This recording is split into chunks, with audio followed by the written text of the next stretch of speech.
Two companies, one Danish, one American. Between them, $1.4 trillion. More money than everything Mexico, Argentina, and Colombia produced together in an entire year. That money didn't come from selling you a product. They found a way to charge you rent, not on your apartment, not on your car, on your own body. You inject once a week, the hunger disappears, the weight drops. Then the bill arrives, $1,200 every month, and if you stop paying, your biology doesn't just return, it retaliates. That's not a side effect, that's the business model. One company stumbled onto this by accident. The other one watched, waited, and showed up with something stronger.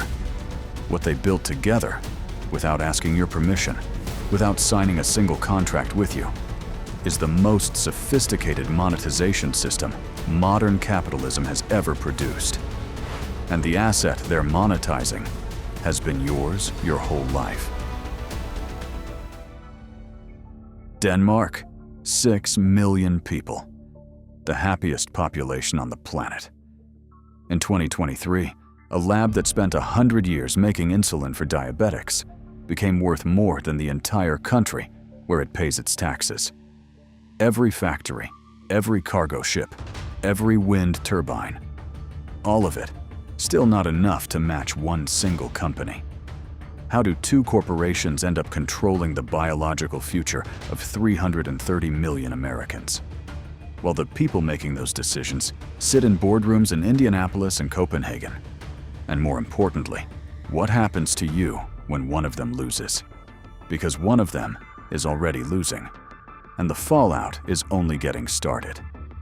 But to understand how these companies became worth more than entire nations, you first have to understand the security flaw we all have installed inside our heads. Before we talk about the money, we need to talk about you. Your brain evolved for one single mission: find calories before they ran out. Then we built supermarkets, and that same instinct turned against you.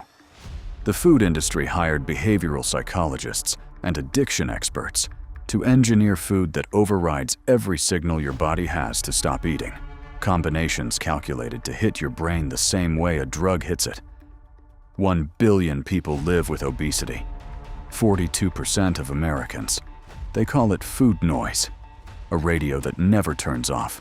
Doesn't matter if you just ate, the radio keeps going. Eat, find the sugar, you need more. Telling them to just have willpower is like telling someone drowning to stop breathing water. The food industry knew, the healthcare industry knew. Both of them got rich off that prison. And right when it felt most permanent, somebody found the off switch. They weren't even looking for it. 1990. In a lab in Denmark, a scientist is staring at a lizard. The Gila monster eats a third of its body weight in a single meal, then goes months without eating. In its saliva, there was something that mimicked a hormone your body already makes, the signal that tells your brain, "We're done, put the fork down." That signal lasts 2 minutes, gone before the brain acts. Novo Nordisk had been making insulin for 100 years. Invisible, they saw something. Stabilize that hormone, make it last a full week. That was the mission. Diabetes, nothing else. The result in 2017, Ozempic. Then TikTok did something no marketing budget could buy. Celebrities talked. Doctors bombarded by patients who weren't diabetic. The trial data leaked. The patients weren't just getting better. They were shrinking. Sat down in front of their favorite meal. Felt nothing. The radio had turned off.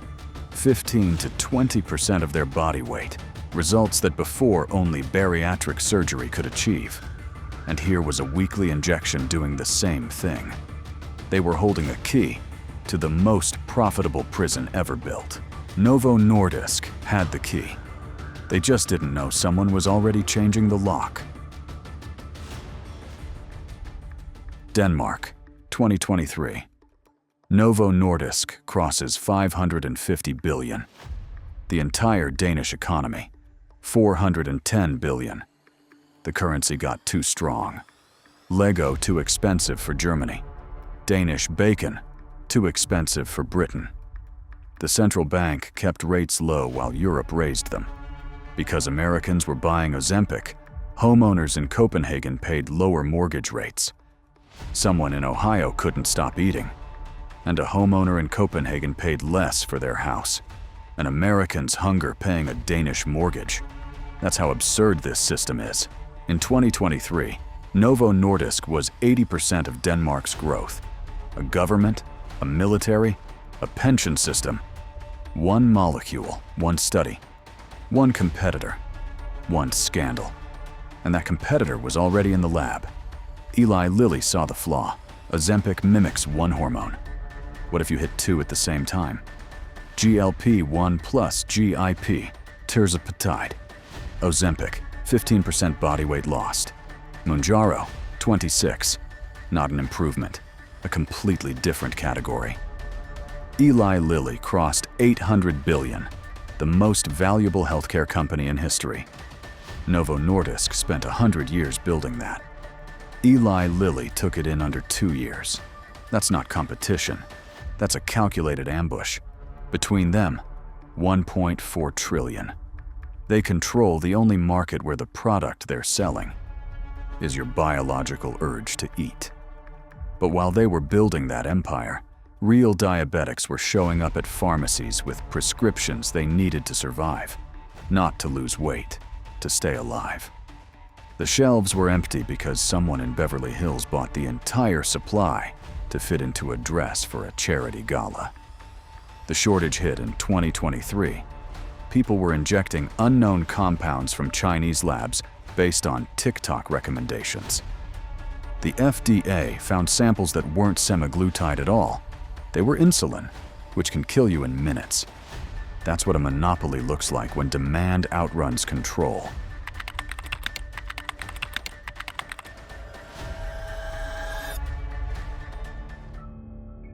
The obesity crisis made billions for Pharma. What nobody saw coming is that solving it might break everything else. Ozempic users cut their grocery basket by 20%. Hershey, PepsiCo, Krispy Kreme dropped the same week Ozempic hit a prescription record. United Airlines calculated 80 million in annual fuel savings if passengers lose 10 pounds. The same mechanism that kills food noise kills the craving for alcohol. Knee replacement manufacturers dropped the day wegovy data went public. Every industry built on the assumption people would stay sick is now doing the math. And the math doesn't look good. The system is restructuring around this drug whether you participate or not. The only question is which role you play when it does. 2 ways to be inside this story.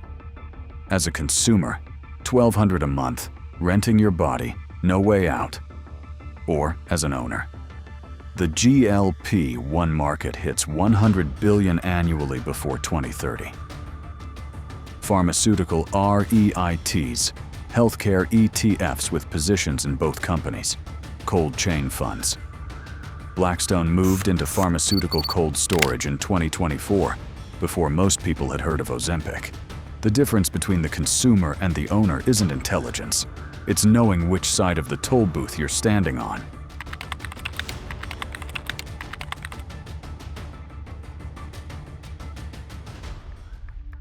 Let's talk about what happens when you stop paying. Every before and after photo leaves out one detail. The moment you stop injecting, everything comes back. The hunger at full volume, the food noise louder than before, the weight within months. A study confirmed patients regained 2/3 of the weight within 1 year of stopping. 2/3. These drugs don't fix the biological prison. They rent you a key. Stop paying, the door closes harder than before. They didn't build cures. They built subscriptions.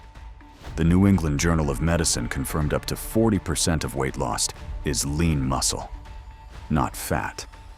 The muscle that determines how you age. And when generics collapse the price, The question stops being who can afford it. It becomes who controls the patent, the supply, the access. That's not a conspiracy. That's just how power works. Every empire in this story followed the same playbook. The food industry engineered a dependency. Novo Nordisk charged monthly for the key. Eli Lilly waited, then took the throne. The pattern never changes. Find what people cannot live without. Make yourself the only door. Never build a cure when a subscription pays better. Most people look at this story and feel powerless. That's the wrong reaction. Novo Nordisk didn't start as a trillion-dollar company. They started as a lab making insulin that nobody outside hospitals cared about. What changed wasn't their product. It was their understanding of which side of the system they were on. You can't dismantle that system, but you can stop funding it blindly and start positioning yourself on the side that collects the toll. Every company in this story made that choice. The question is whether you're paying attention this time. The food industry built the prison. Novo Nordisk found the key. Eli Lilly built a better one. And now both of them are charging you rent. Every month, for the rest of your life. This was never a story about weight loss. It was always about two corporations that found the ultimate business model, owning the biological need behind the product. Who benefits when an entire civilization depends on a molecule two companies control? The answer is always the same. The system wins. Unless you understand how the system works. The next company has a store everyone knows, but the store is not where the real power lives. Behind it, there's a system designed so leaving costs more than staying. Your deliveries, your voice assistant, your home security, your streaming, your cloud. Once you're inside, you never really leave. Most people think they chose this company. They didn't. It chose them. Titan theory. Most people see the surface. We show you the system.